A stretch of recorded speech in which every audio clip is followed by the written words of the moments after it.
It's your host, BD. Welcome to Big Dog Sports.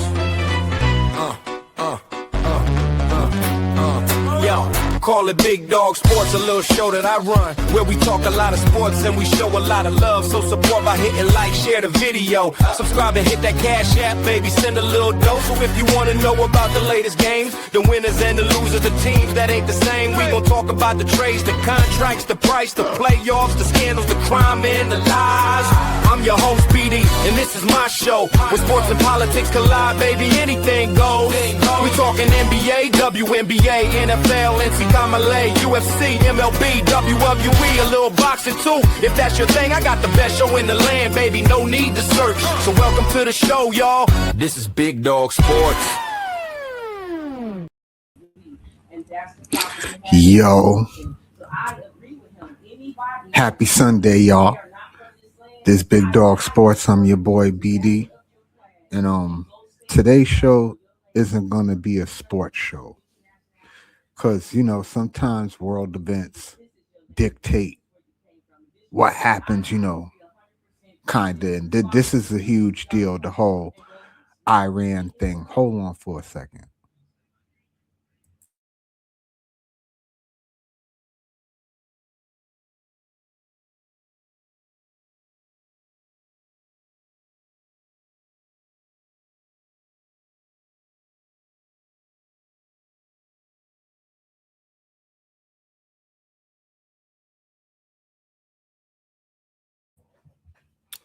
All right, back to what I was saying. Sometimes, stuff happens around the world that kind of throws off your regularly scheduled program. And I had my own take on the whole Iran thing. And I wanted to just spend a minute to give you what I thought from everything that I've seen and everything that I've read. And I just kind of wanted to give my take on my thoughts on what's really going on here and why and how it ties into, our politics and our sports. So, if you will allow me a few minutes, I'm going to get into it.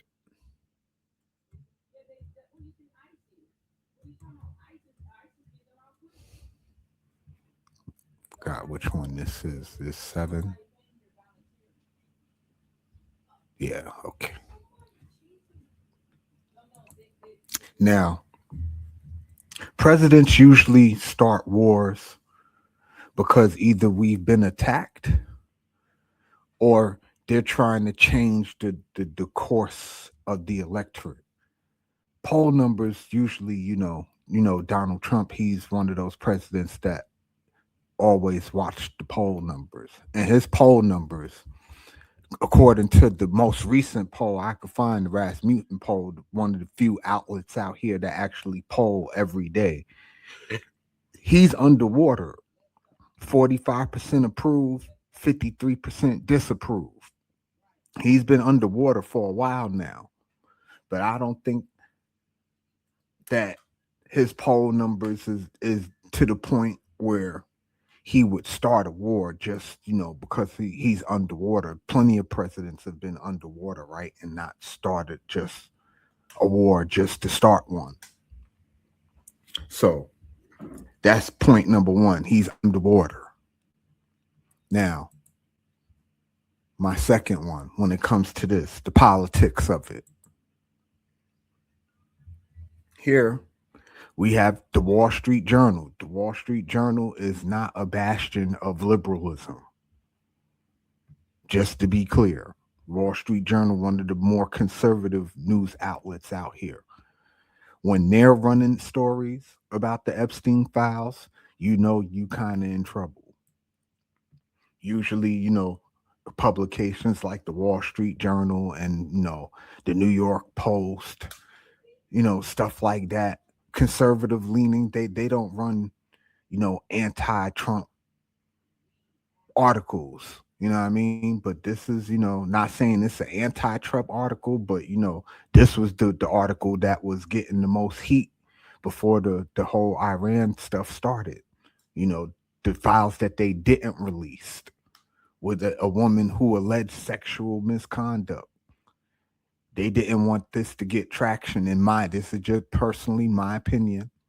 When I'll drop the link after I'm done giving my take or what I think about all of this. But yeah, they didn't want to talk about any of this. They didn't want to talk about that. So it's easy to start something because when you start when you attack another country, basically, that's going to take all the oxygen out the room. And that's going to control the news cycle. And anything we know about Trump loves to control the news cycle. So that's my PowerPoint number one, the politics of it all. The distraction of what was really happening domestically and poll numbers. Because he's underwater and he needed to excite his electorate. What better way to do it than to go after somebody that nobody like? Right? So now we're going to get into the logistics of it because the logistics is really important here.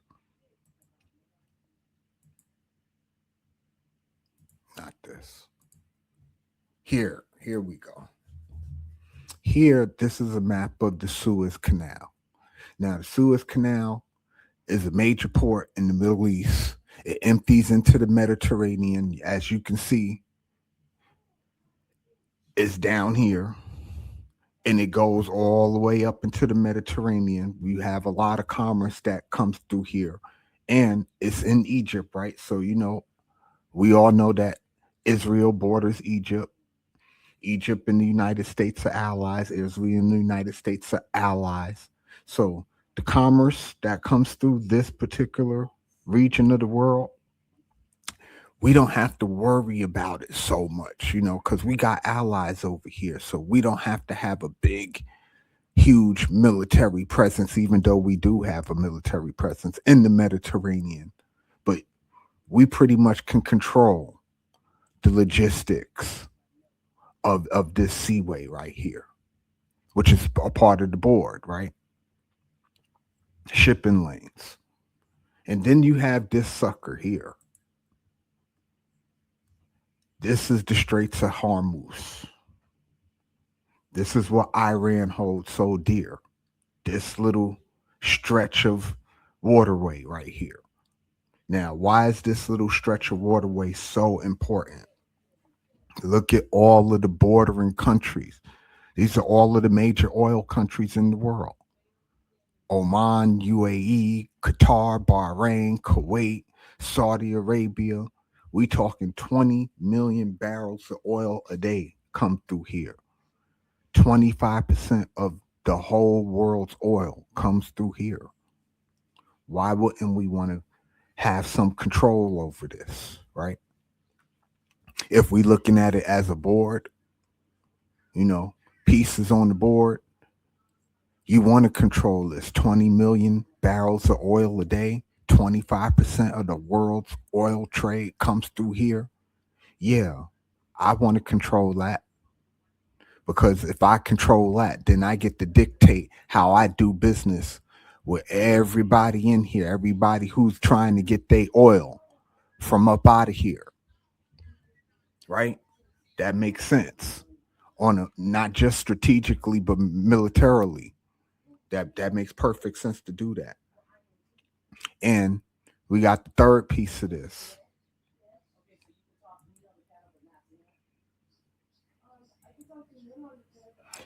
Then we got the Israel part of it. Now, Israel has always been a partner of the United States. We all know this, right? What do Netanyahu got to gain or benefit from getting rid of Iran, right? A couple of things. One, his country is bleeding money right now from all of the fighting. So to get rid of Iran will probably do him some good. Because now he will be able to concentrate just on Gaza. And we're not going to even get into what's going on in Gaza and the West Bank, because that's a whole nother story. But yeah, Israel is having all type of problems economically trying to fight on two fronts. So they benefit as well uh, to getting rid of Iran and how it's constituted.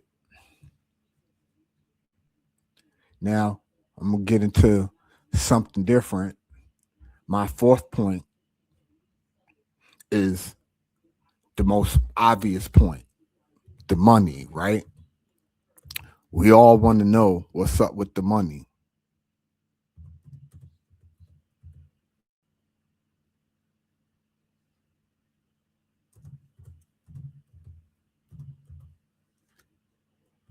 One second, y'all.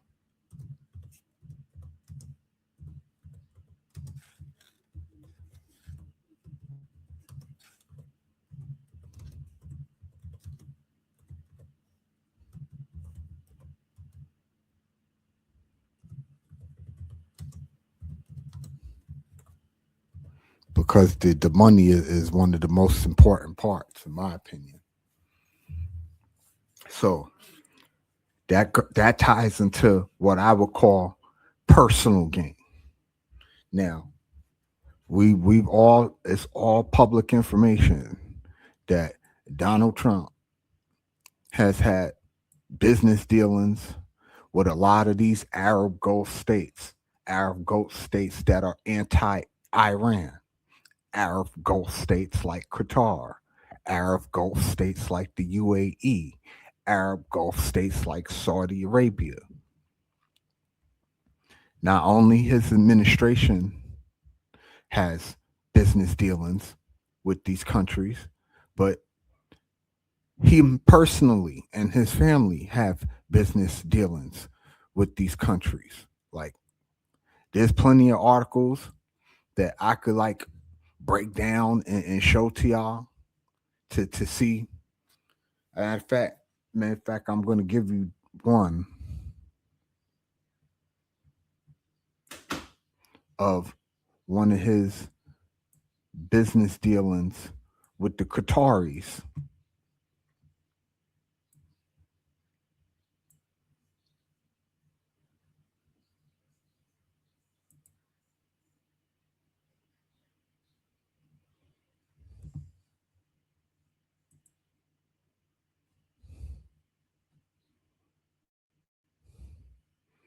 Let me share this with y'all, just so you know I'm not just talking,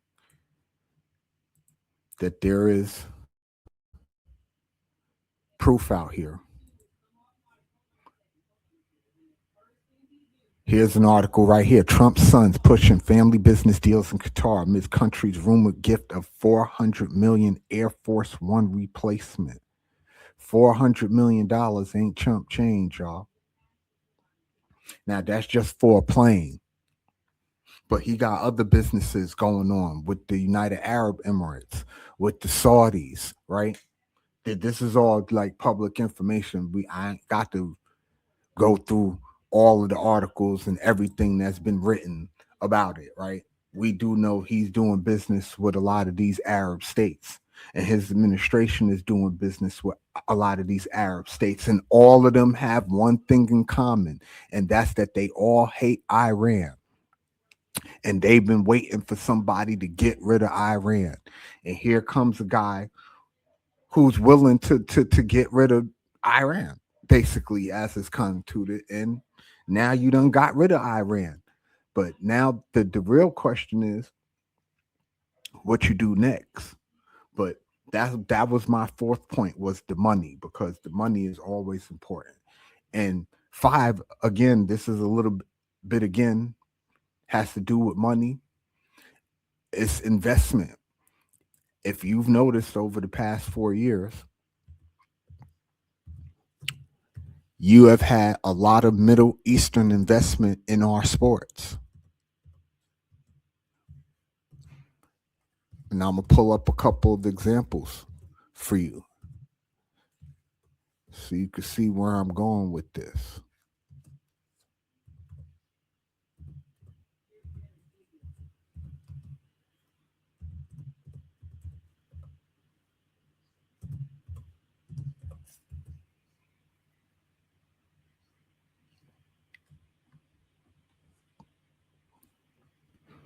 I'll start here with something that's been going on for a while. As we all know, or hopefully some of us know, that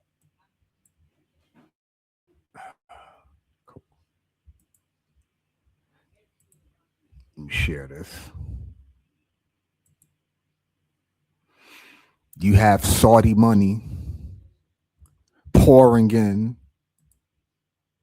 to the WWE,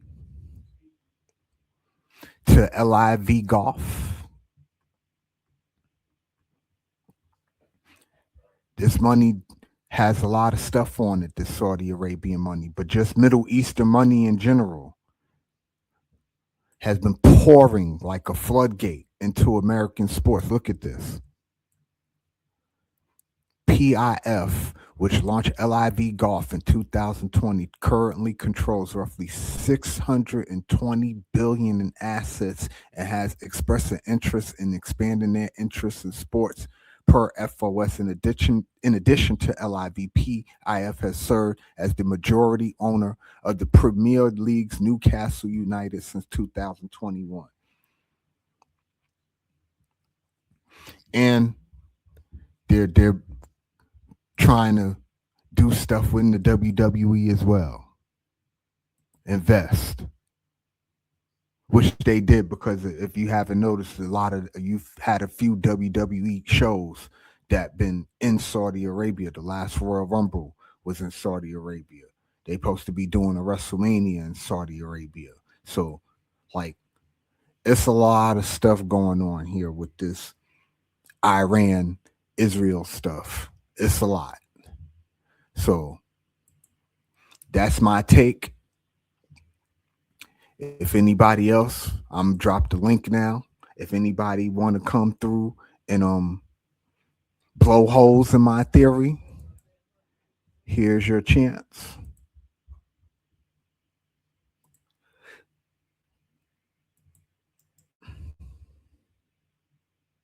But that's just what I think personally of what's going on.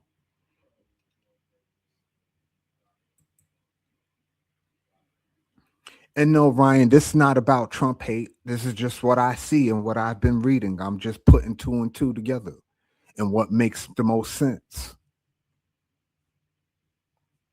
No, sir, this is not Trump hate at all, actually.